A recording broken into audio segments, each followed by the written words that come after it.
Okie dokie. Gonna do one more little video here. And then gonna go get some food. I'm gonna go busk, man. Busk it up, okay? What's the video about? The video is about Saturn's Day.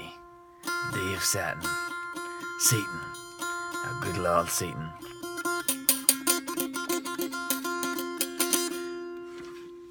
Found some fucking fascinating shit on Saturn, i.e. Satan, the opposer. Just the opposition. So Satan is just the opposer. It's just the adversary, the opposite. Something that it's the opposite of the fucking status quo. That's good. It's rebellion. It's a good thing. Because if we didn't have it, everyone would be fucking stupid drones in a comfortable fucking slave world. So understand what Satanism is and understand what Satan is, and fucking don't fall into the fucking Christian stupid trap of Yaldabaoth, the fucking Archon god, i.e. Jesus, Archon, fucking...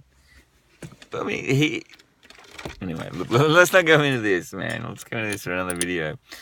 Today, we just want to talk a little bit about... Oh, fuck. Just lost my peep again. Fuck, Satan is cursing me. Yaldabaoth, fucker. So just want to talk about Saturn's Day. Look, honestly, I don't really want to talk about Saturn's Day. I've already did that. There's already that video on that. So today we're just going to talk randomly about...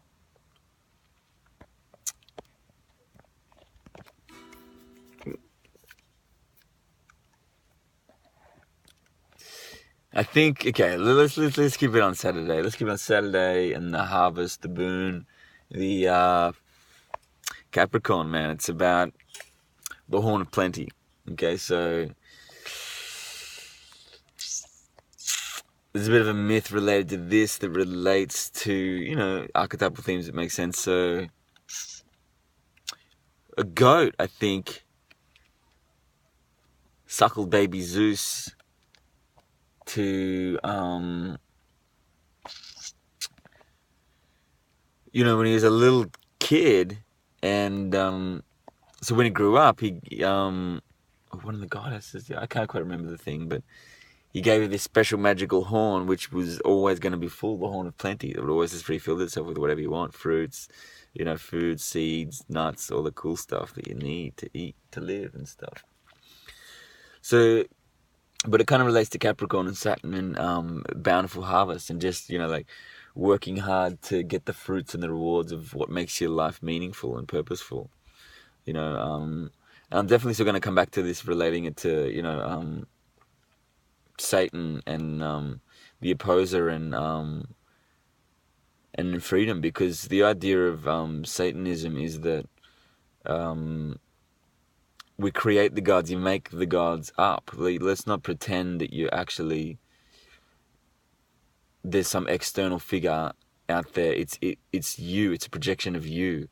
It's a projection of your own consciousness, your own psyche. So Satanism is understanding that and not being an illusion about that. That the God that you're imagining and worshipping and praying to or whatever is a projection of your own psyche. So, you know, you realize that, and then you're projecting your own self there. So,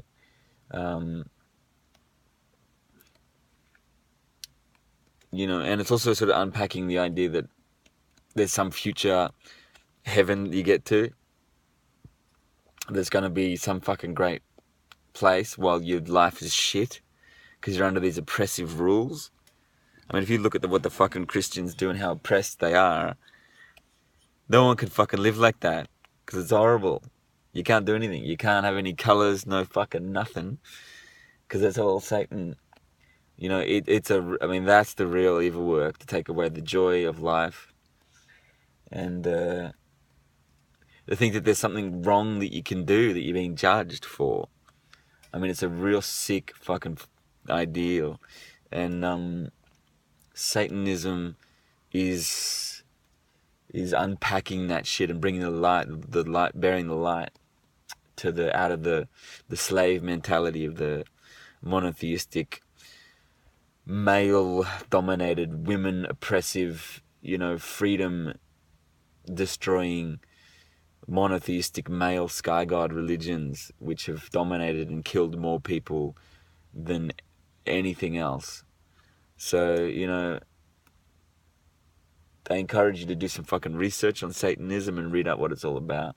And do some research so you can get the fuck out the box of religion, because it's a big motherfucker trap. Alright, everything's a trap if it's not fucking freeing you up to just be you and not fucking give a shit about anything, because nothing really matters, really. You're in a temporal world. I mean, there's the consequences, and, definitely veganism and doing non-harm is definitely the way to go, but, this idea that you're going to be judged and put into eternal hell, that's sick. That's really sick. Other point astrologically to relate to this, Lucifer is astrologically is just a phase of Venus, the young feminine archetype of the triple goddess. It's the morning when Venus comes up before the sun in the morning. That's a Luciferian Venus. It's Lucifer because it rivals the light of the sun because it's so fucking bright.